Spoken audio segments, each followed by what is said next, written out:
Sir good afternoon sir. Good afternoon. ఏంటి మొత్తానికి చిత్తూరు జిల్లా పరిస్థితి ఏంటి?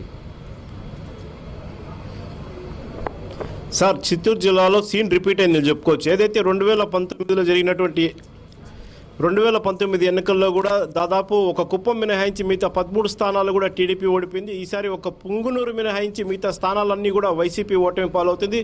దాదాపు 13 స్థానాల్లో టీడీపీ ఇప్పటికే లీడ్లో దూసుకుపోతుందని చెప్పుకోవచ్చు. ఒక పుంగునూరులో మాత్రం స్వల్ప ఏదైతే 2500 ఓట్ల మెజార్టీతో మంత్రి పెద్దిరెడ్డి రామచంద్రారెడ్డి ముందుకెళ్తున్న పరిస్థితి అయితే ఏదైతే ఉమ్మడి చిత్తూరు జిల్లాలో దాదాపు 14 నియోజకవర్గాల్లో టీడీపీ అభ్యర్థులందరూ కూడా విజయ అవకాశాలకి చేరువుగా ఉన్నారని చెప్పుకోవచ్చు. ఉదయం 8 గంటలకు ప్రారంభమైన కౌంటింగ్లో కూడా ముందు నుంచే టీడీపీ అభ్యర్థులందరూ కూడా రౌండ్ బై రౌండ్ కూడా మెజార్టీలో దూసుకుపోతున్నారని చెప్పుకోవచ్చు. ఏదైతే తిరుపతికి సంబంధించినటువంటి ఆర్ఎని శ్రీనివాసులు దాదాపు 3000 ఓట్లు మెజార్టీలో ఉన్నారు. అదేవిధంగా శ్రీకాళహస్తికి సంబంధించినటువంటి బొజ్జల సుధీర్ రెడ్డి టీడీపీ అభ్యర్థిగా ఉన్నారు. ఆయన కూడా 8000 ఓట్లు లీడింగ్లో ఉన్నారని చెప్పుకోవచ్చు.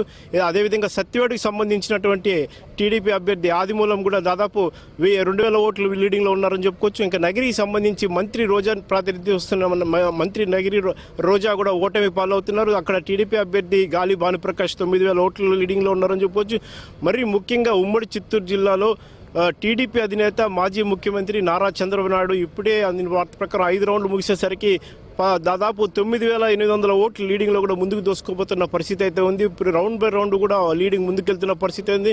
మొత్తం టీడీపీ అభ్యర్థులందరూ కూడా ఒక్కొక్క రౌండ్కి కూడా తమ మెజార్టీని పెంచుకుంటూ ముందుకెళ్తున్న పరిస్థితి ఉంది. అయితే ఊహించిన విధంగా వైసీపీకి అయితే ఒక షాక్ తగిలిందని చెప్పుకోవచ్చు సార్. గతంలో కూడా 2019లో కుప్పం తప్ప మిగతా అన్ని కూడా ఓడిపోయిన పరిస్థితి. ఈసారి పుంగనూరు తప్ప మిగతా అన్ని ప్రాంతాల్లో కూడా టీడీపీ విజయకేతనం వేస్తుంది.